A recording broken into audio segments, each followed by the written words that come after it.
இன்னைக்கு பருப்பு குழம்பு எப்படி செய்யலான்னு பார்க்கலாம். என்னோட சேனலை ஃபஸ்ட் டைம் பார்க்குறீங்கன்னா சப்ஸ்கிரைப் பண்ணிக்கோங்க. பக்கத்தில் இருக்க பெல் ஐக்கானை கிளிக் பண்ணிக்கோங்க. இந்த மாதிரி சின்ன உரலில் 1 டேபிள் ஸ்பூன் தனியா, 1 டேபிள் ஸ்பூன் ஜீரகம், 2 பூண்டு, 5 சின்ன வெங்காயம், 7 பச்சை மிளகா, காரத்துக்கு ஏற்ற மாதிரி பச்சை மிளகா சேர்த்துக்கோங்க. எல்லாத்தையும் போட்டு இந்த மாதிரி ஒன்றும் பாதியமாக இடிச்சுக்கணும். இந்த மாதிரி உரல் இல்லைன்னா மிக்சியில் போட்டு ஒன்றும் பாதியமாக அரைச்சி எடுத்துக்கோங்க. இந்த மாதிரி தான் இருக்கணும், ரொம்ப நெய்ஸாக அரைக்கக்கூடாது. 1 கப்பு துவரம்பருப்பு எடுத்துக்கலாம். அதை குக்கரில் கழுவிட்டு சேர்த்துக்கலாம்.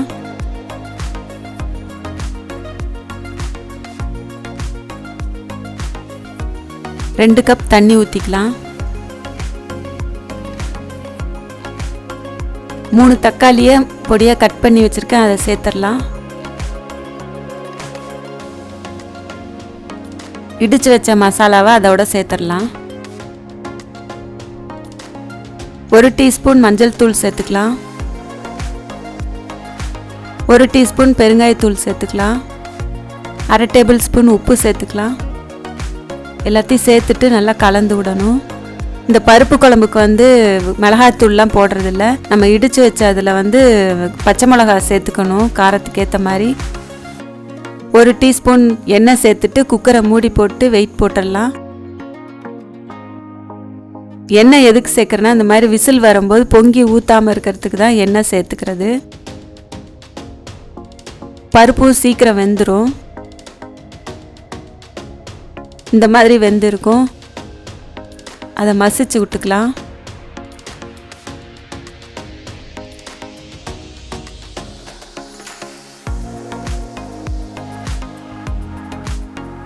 இந்த மாதிரி நல்லா மசிச்சு விட்டுக்கோங்க.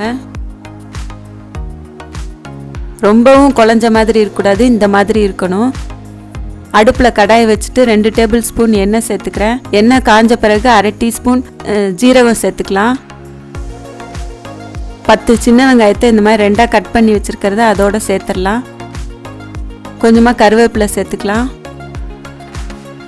எல்லாத்தையும் சேர்த்துட்டு பச்சை வாசனை போகிற வரைக்கும் நல்லா வதக்கி விடணும். காஞ்ச மிளகாய் முழுசாக அப்படியே சேர்த்துக்கலாம். ஒரு 4 மிளகாய் சேர்த்துருக்கேன்.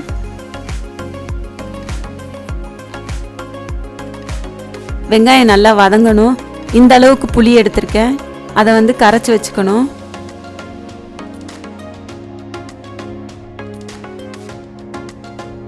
கரைச்சி வச்சிருக்க புளி தண்ணியை அதோட சேர்த்துடலாம்.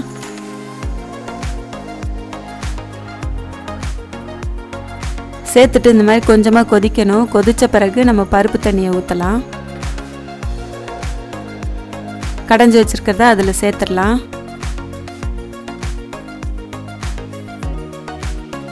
சேர்த்துட்டு எல்லாத்தையும் மிக்ஸ் பண்ணணும்.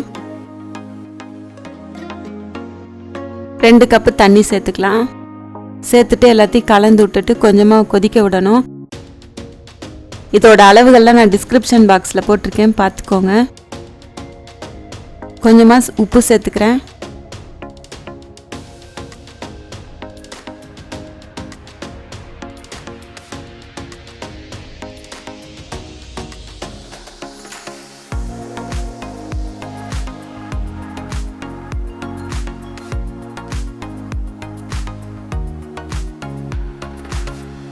தண்ணி ஊற்றின பிறகு நல்லா கொதிக்க விடணும்.